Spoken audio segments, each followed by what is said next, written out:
The city of Chaim, which was not known for a great measure of seichel, of wisdom, there once was a man who was having an identity crisis.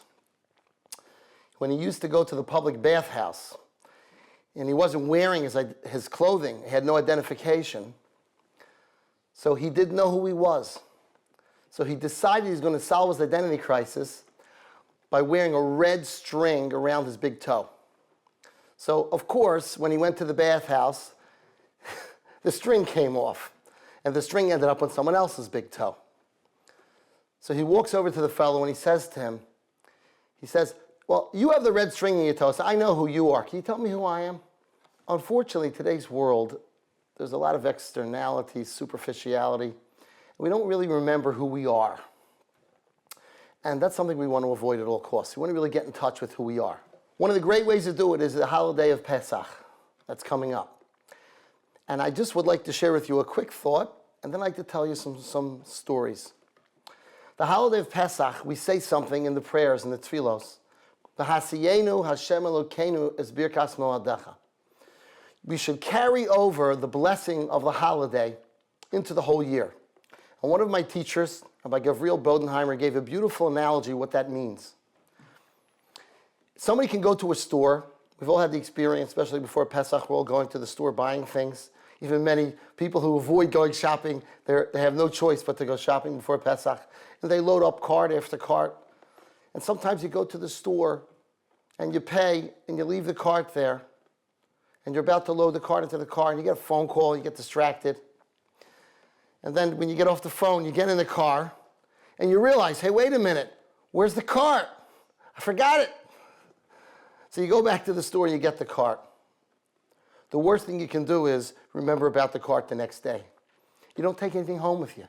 You spent all that time and all that effort and all that money and there's nothing left.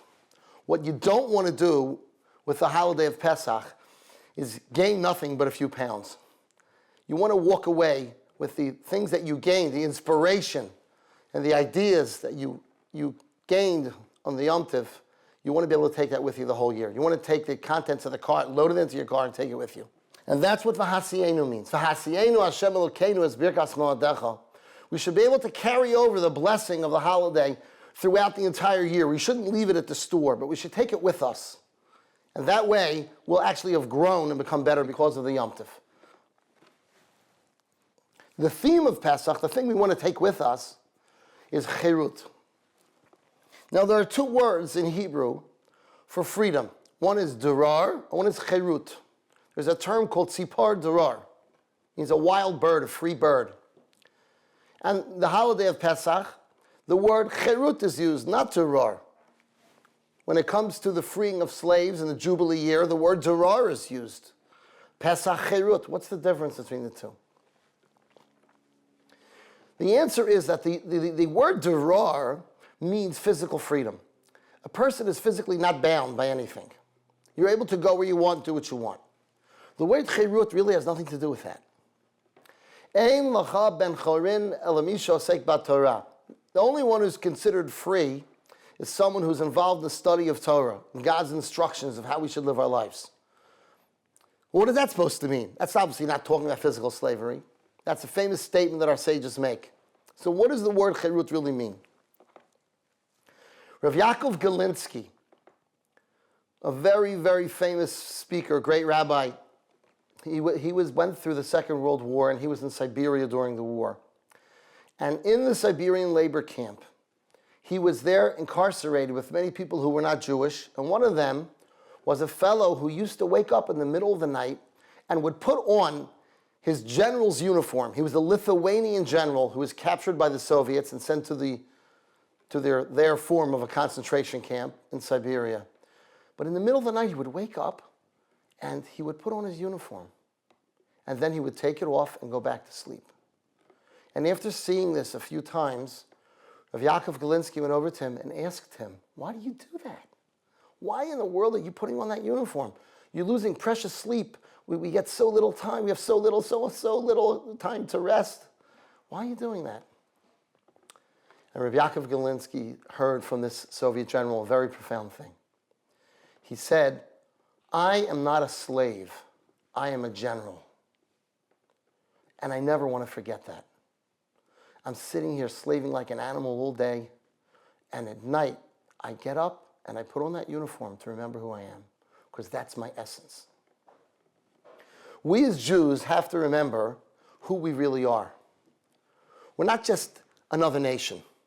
We're the light to the nations. We're special. We're the ones who everybody wants to emulate, whether they admit it or not. We're the ones who have real chirut, have real freedom. And that is what the world really understands that we have. And sometimes we ourselves don't understand what it is that we have. What is it that we have? What is the special gift that the Jewish people have? What is that general's uniform that we wear? So I'd like to share with you something that I heard from Noah Weinberg, which really comes from ancient Jewish sources. It's not his idea, just he gave a beautiful analogy for it. There are different levels of pleasure that people can experience. The lowest level of pleasure is physical pleasure. Sometimes it's called lust. The next level of pleasure is emotional pleasure. What's the difference between physical and emotional pleasure? Let's take a bowl of ice cream. Somebody can sit down and eat a bowl of ice cream and enjoy it tremendously. But the next day, when they think about that ice cream, they cannot re-experience that pleasure. They don't feel it all. There's nothing with their taste buds. It's just gone. When they sit down with another person, a friend of theirs they haven't seen in 30 years, and they're finally able to sit down with them and schmooze with them and talk to them, and it brings back all the great memories, and they have a bowl of ice cream together in an ice cream shop. That bowl of ice cream is not about the taste buds. It's the emotional pleasure of sharing food together with somebody, having a meal with them, someone who I haven't seen in 30 years, and re-experiencing, remember all the good things that happened between us. That's emotional pleasure. And when I think of it the next day, I still can experience that. It still feels good. That's the second level of pleasure. Most people stop at that. That's all they experience. Physical pleasure and emotional pleasure. Family reunions, etc. Those are things which are emotional pleasure. What most people are missing out on is spiritual pleasure. And spiritual pleasure, that's the real deal. That's the real stuff. And I'll give you an example of what we mean by spiritual pleasure. Those people who may be familiar with New York City know there's something called the Circle Line. Manhattan, which is the financial center of the world, downtown Manhattan, Wall Street area, everyone's very, very famous, the stock market. The heartbeat of the economy of the United States is in Manhattan. It's a very popular tourist attraction. So a fellow comes from California, the other side of the United States, and he saves up money. He finally wants to go on vacation. He's going to go to the Big Apple to see New York. And he takes a cruise called the Circle Line. The Circle Line goes around the island of Manhattan. It takes 2-3 hours, and he's able to see everything from the ship, all about Manhattan, and also can see the other boroughs of New York. This fellow happens to be a lifeguard. And the first day of his vacation, he's standing there on the Circle Line, watching the massive skyscrapers, and a fellow leans over the railing, and he falls into the water, into the East River. Now, the East River is one of the most polluted rivers in the world. It's not the place where you want to go pleasure swimming. So the guy falls into the East River, and he's a lifeguard. And he knows he has the capability to save this man's life. But he doesn't feel like doing it because I'm on vacation now. Doesn't this guy know I'm on vacation? What does he think he's doing, like a schlemiel, falling into the East River on the first day of my vacation? Do you know what that's going to require of me to dive in and save him or try to save him?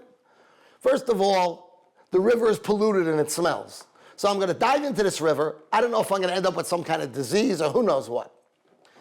Second of all, when I dive into the river, life-saving is a dangerous endeavor. The person can thrash in the water. If it's a big person, they can hit you in the head, knock you out.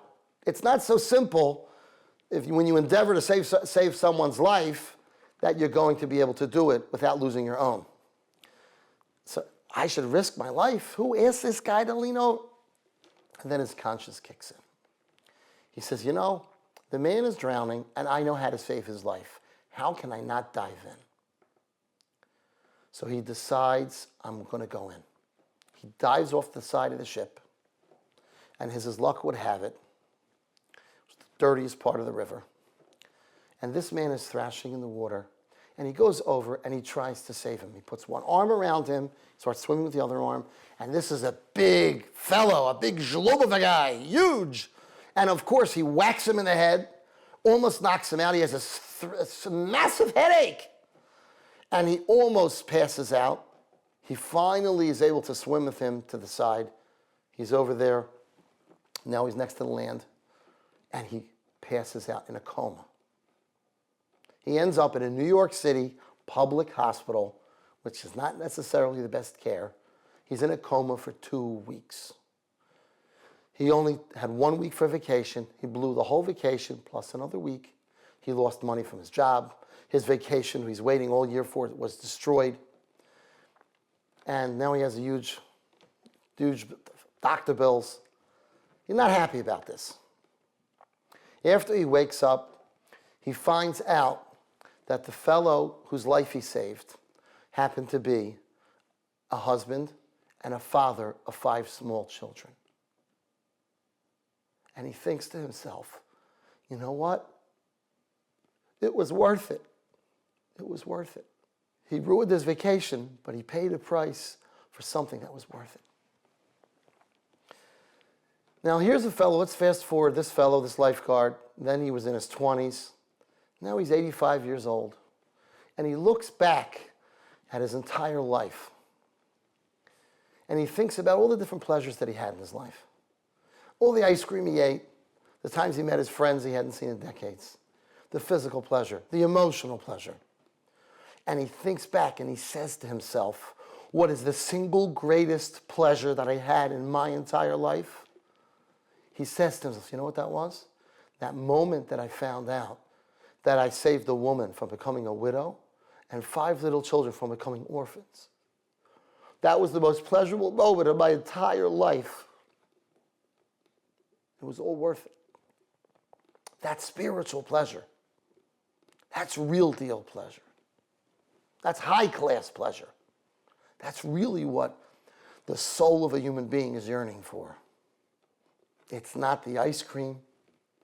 It's not the ice cream parlor with your friend. It's that real, bona fide enjoyment of knowing that you really accomplished something. That is chirut. That is chirus. When you're able to conquer yourself and make a real life decision about what's right and not be bound by the chains of physicality. And you could do the right thing, regardless of what your body is telling you.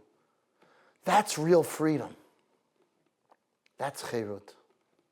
That's not terror. Terror means I can shop anywhere I want, I can run anywhere I want. Chirut means I do what I really want to, I accomplish that which I really want to accomplish in life. That's chirut. That's what life is really all about. The fellow from Chaim was so focused on externalities, he thought it depends on the red string. So many human beings in their lives, they focus on externalities, the status symbols, their job. They lose a job, they feel worthless. Well, that's a normal human emotion, and it's okay. But you're not worthless. You have to look about what you accomplished in your life. What spiritual pleasures did you have? Which opportunities did you have? Someone was not nice to you, and you didn't retaliate. You didn't take revenge. Who's the bigger person? I always tell people, in my job as a Rav, as a rabbi, the one who apologizes first, he's the one who won. Because it takes guts to say, I'm sorry. That's chirut. That's what it's really about. Where do we see that in the Yom Tov of Pesach?